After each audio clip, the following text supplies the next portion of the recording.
Aumento en la demanda de procedimientos de cirugía plástica. ¿En qué poner atención antes de realizarse una intervención? Esta semana en Vida y Salud abordamos la creciente oferta informal que pone en riesgo la vida de las personas. La Sociedad Chilena de Cirugía Plástica nos explica los avances de la ley en relación a la regulación de la especialidad. También presentamos las últimas tendencias en el área. Y para cerrar en nuestro espacio de salud mental, hablamos del impacto psicológico que conlleva este tipo de procedimiento. Te invitamos a ver y conectarte a Vida y Salud. Hola, ¿cómo están ustedes? Bienvenidos a Vida y Salud, el espacio vinculado al área médica y bienestar de T13 en Vigo. En Chile, cada año se realizan aproximadamente 15.000 intervenciones quirúrgicas del área plástica y solo 7.000 de ellas son hechas por médicos especialistas, de acuerdo a las cifras de la Sociedad Chilena de Cirugía Plástica. La realización de estas intervenciones con profesionales no certificados ni especializados o en recintos sin autorización han resultado en consecuencias graves para al menos 34 personas entre 2019 y 2023. De estas, 10 personas fallecieron. Por eso el llamado es a consultar a un cirujano plástico especializado y certificado en nuestro país para evitar riesgos. En enero de 2022, la Cámara de Diputados aprobó por unanimidad una propuesta de ley que regula las cirugías plásticas con fines de embellecimiento. ¿Cuáles son los desafíos? Revisemos la voz del especialista. Esta demanda que ha ido en creciente aumento, especialmente después de la pandemia, ha sido absorbida tanto por médicos especialistas, acreditados y certificados por los organismos competentes en nuestro país, como CONASEM y la Asociación de Facultades de Medicina de Chile, pero también por médicos que no tienen la especialidad acreditada o no son realmente especialistas en el área porque no han hecho el entrenamiento formal que la especialidad requiere. En nuestro país existe una oferta informal que ha ido creciendo desgraciadamente porque falta fiscalización y falta regulación. Uno de los intereses principales de nosotros como sociedad es poder ofrecerle a la ciudadanía una legislación que permita ordenar un poco la oferta y que la información que reciban los pacientes sea efectivamente información real y que cuando un cirujano se presente como cirujano plástico, estético y reparador sea efectivamente portador del entrenamiento acreditado y sea efectivamente un cirujano plástico certificado. ¿Quieres realizarte una cirugía plástica pero no sabes a qué te enfrentas? Elegir un médico certificado o acudir a un recinto de salud que cuente con las autorizaciones respectivas es clave. Acá te acompañamos en este proceso y resolvemos algunas de tus dudas. ¿Sueñas con realizarte una cirugía plástica que probablemente cambie tu vida? De seguro el miedo y la desinformación rondan por tus pensamientos. Hicimos el siguiente ejercicio en Google y este fue el resultado. Dentista hacía cirugías plásticas sin tener título de médico cirujano. Mujer muere tras cirugía estética en Las Condes. Clínica ya había sido clausurada. ¿Qué significa ser un cirujano plástico certificado? Niñas de 11 años pidiendo liposucción. Mujer muere tras cirugía estética en Clínica Los Dominicos en Las Condes. Y entre las dudas surgen, ¿cómo sé si mi médico es un cirujano plástico certificado para trabajar acá en Chile o si el lugar donde me realizaré la intervención está realmente apto? Ingresando a la página de la Superintendencia de Salud. En la Superintendencia de Salud está el registro de todos los cirujanos plásticos certificados y de todos los médicos de Chile. Y debe cumplir con lo siguiente. Debe cumplir primero con ser médico, aunque tú no lo creas, hay procedimientos que se realizan no por médicos. Lo segundo es que debe cumplir con cirugía general y posteriormente el estudio de cirugía plástica, estética y reconstructiva. Esto todo aparece en la página, que son aproximadamente 13 a 14 años de estudios para realizar este tipo de cirugías. Teniendo en consideración la formación y certificación del especialista, nos queda un aspecto muy relevante, el triángulo de la seguridad.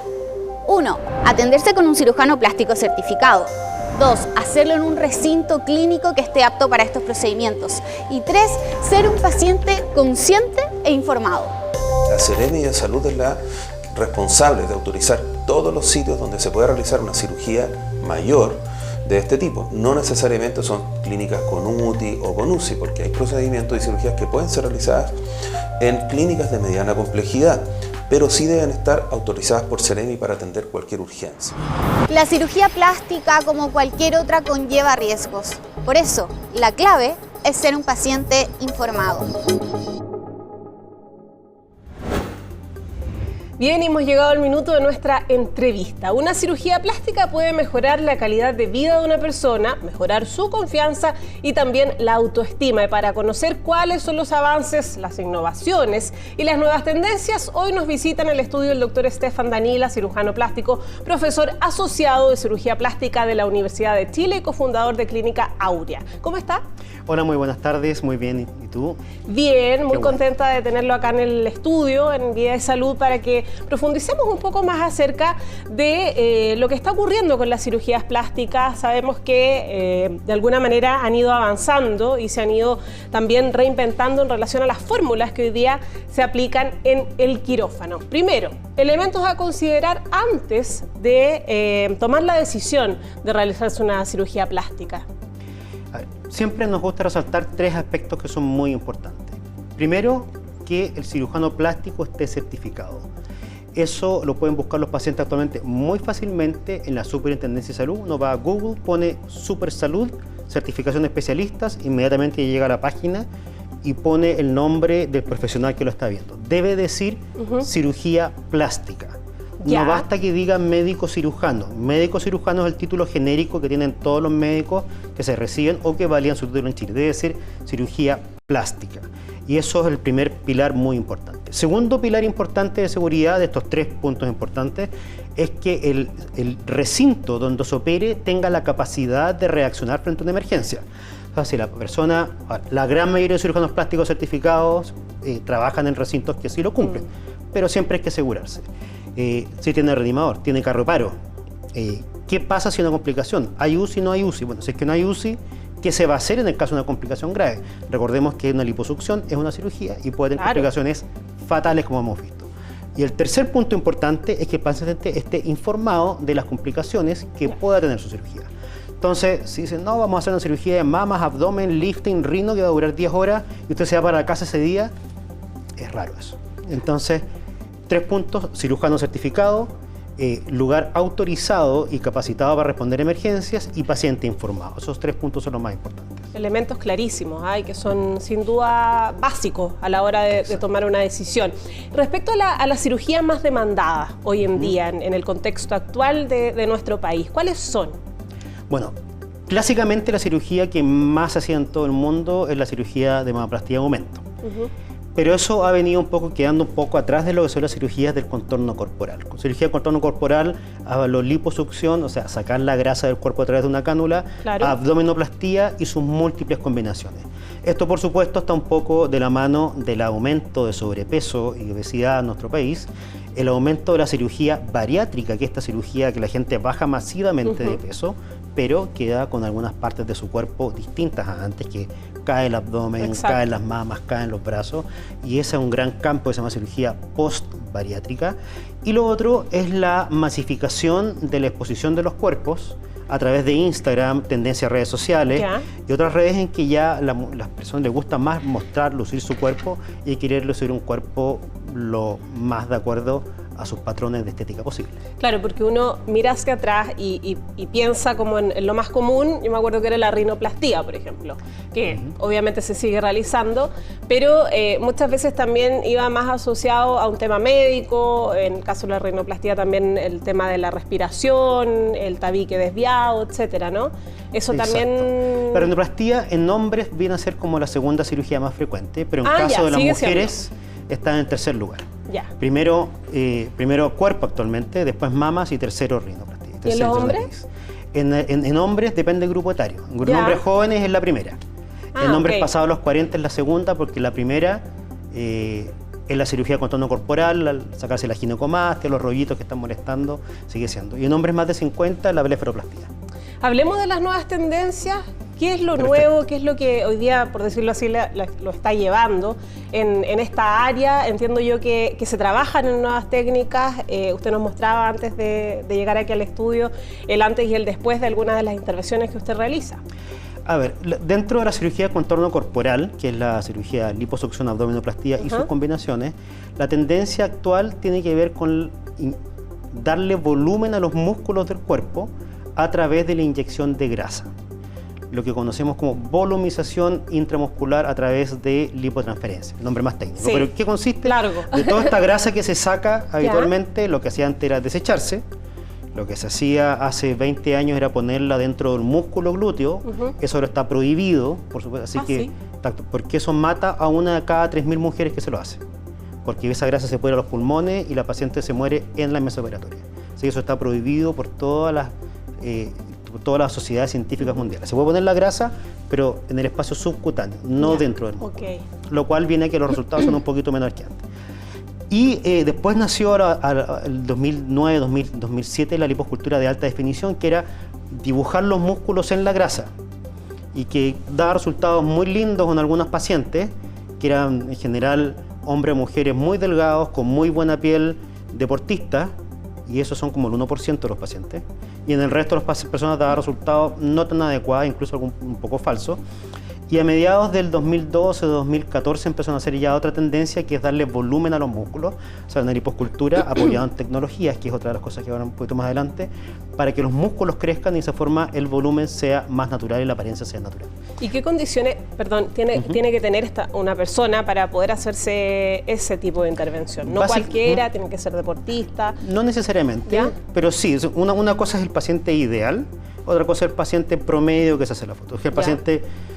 El gran grupo de personas que se hace esta cirugía son madres que han tenido 2, 3 embarazos, que es el promedio en Chile, y que quedan con la piel un poco suelta, y muchas veces son madres que van al gimnasio y no logran obtener los resultados que ellas quieren. ¿Por qué? Porque la piel está suelta, porque los músculos tienen diástasis, esta separación que se hace para permitir el embarazo, después los músculos no vuelven a la posición normal. Entonces el reparar los músculos, el amplificar los músculos se van atrofiando con la edad, y el estirar la piel hace lucir todo este trabajo que muchas veces sí lo hacen.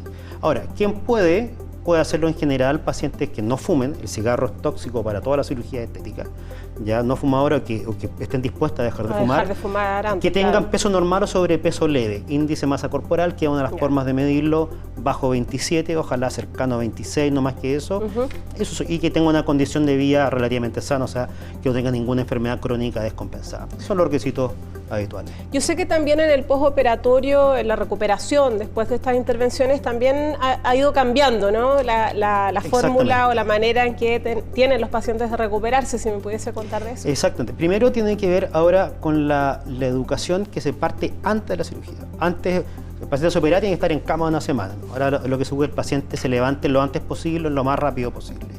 Segundo, el uso de tecnologías durante la cirugía. Tecnologías de ultrasonido, cavitación, radiofrecuencia, un montón de cosas durante la cirugía que permiten que el paciente sangre menos, el trauma sea menor y por tanto haya menos daño a los tejidos. Y súper importante el pilar que nos dan las kinesiólogas en este aspecto de rehabilitación precoz, temprana, y desde el día siguiente de la cirugía el paciente parte con kinesioterapia, no solamente para la parte de sacar el edema de la cirugía, sino que postura, manejo de marcha, etcétera, cosa que nuestra meta es que el paciente a los 7-10 días esté haciendo su vida normal, a la tercera semana está haciendo deporte y al mes y medio está haciendo su vida absolutamente normal, salvo tomar sol, porque eso 3 meses después por el tema de la piel. Pero eso es súper importante, kinesiología intensiva desde el día siguiente de la cirugía. Y me imagino que tras pasar ese proceso, el deporte, por ejemplo, en el caso de la cirugía que nos relataba, que es muy importante finalmente para poder mantener y complementar como ese efecto logrado, ¿no? Exacto. Y tiene un efecto muy lindo, porque muchas mujeres venían haciendo deporte. Hablo mujeres porque la gran mayoría de las pacientes mías son mujeres. También hay hombres, por supuesto, pero el 95% son mujeres. Pero es muy importante que ellas mantengan el hábito, muchas lo mejoran, y muchas que no tenían el hábito, al verse con este nuevo cuerpo, esto no lo quiero perder, entonces se empiezan a cambiar y modificar su hábito, que siempre, por supuesto, lo fomentamos en la cirugía. Bien, pues doctor Estefan Danila, cirujano plástico, profesor asociado de cirugía plástica de la Universidad de Chile y cofundador de Clínica Aurea. Muchas gracias, que esté muy bien. Gracias a ti. Bien, y nosotros, si aún te quedan dudas, eso quería decir, en T13.cl hicimos un cuestionario con las preguntas que deberías hacerte antes de visitar un centro médico y someterse a una intervención.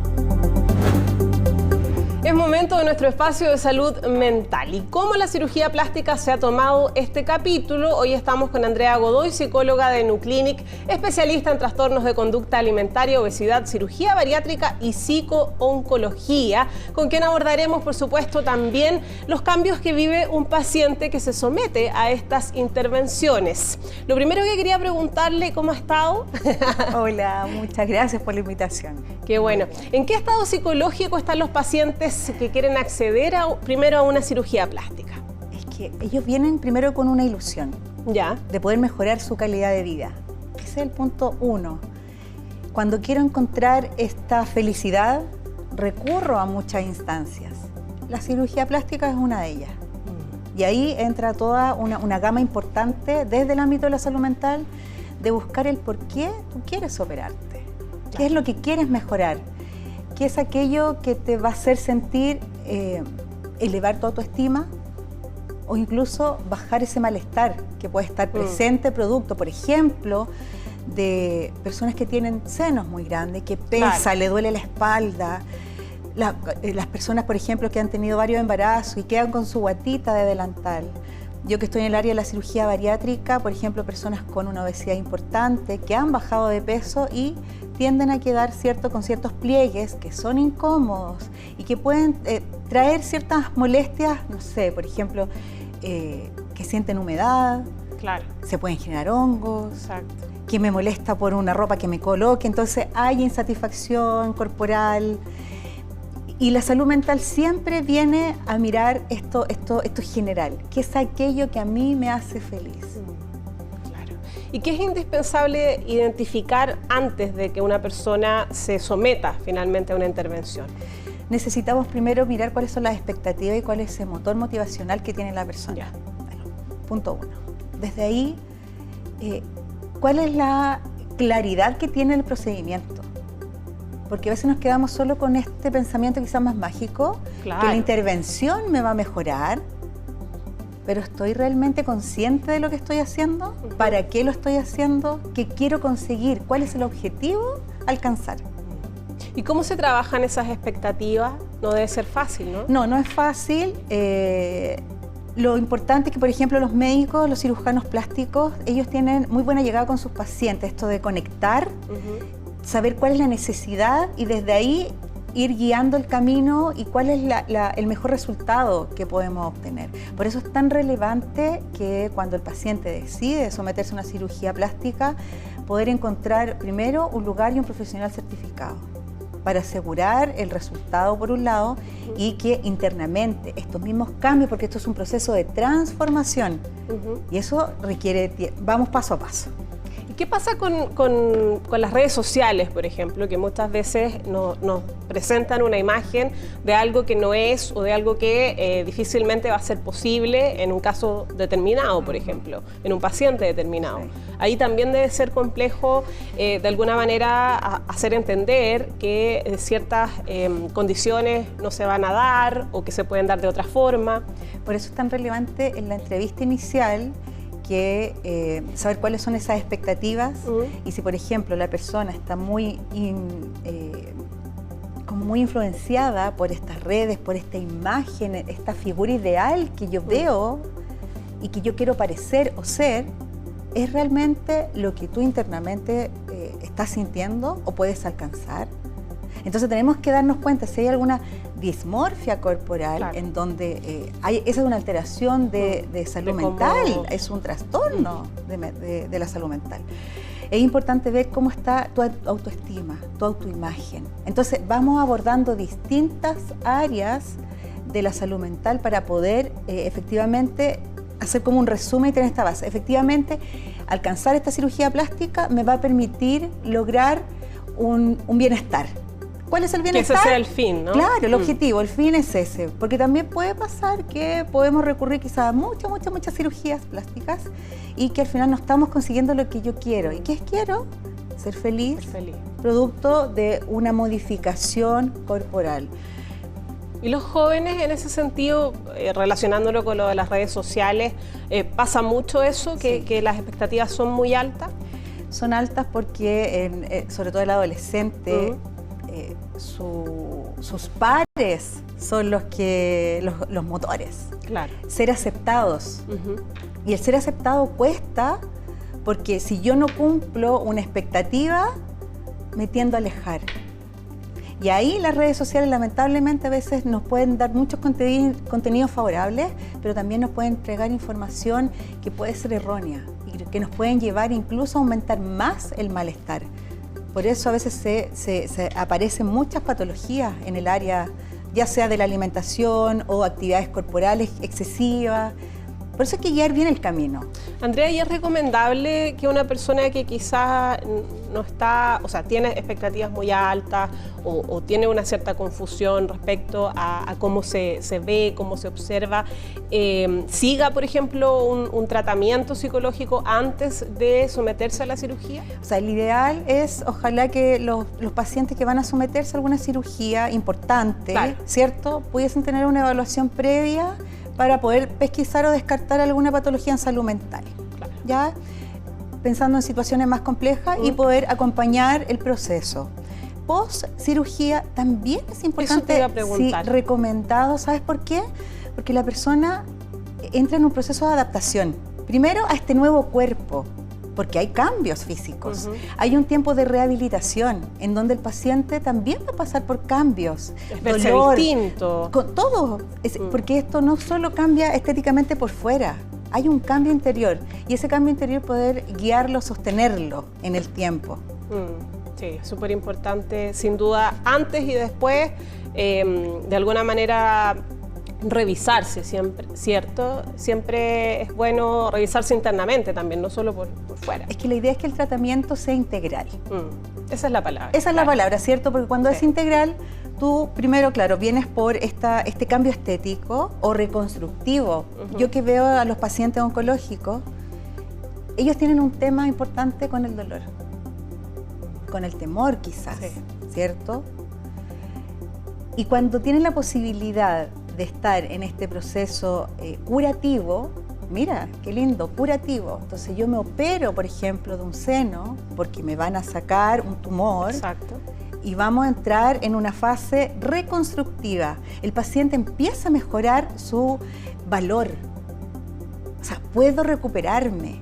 Y el recuperarse tiene un valor agregado importantísimo para su vida y el proceso de tratamiento. Y posteriormente, ¿de qué manera yo sostengo que esto nuevo que tengo en mi cuerpo es parte de mí? Y en eso los médicos cirujanos plásticos son fundamentales. Sí, bueno. Por eso es tan importante que sea integral. La alimentación, la rehabilitación con los kinesiólogos.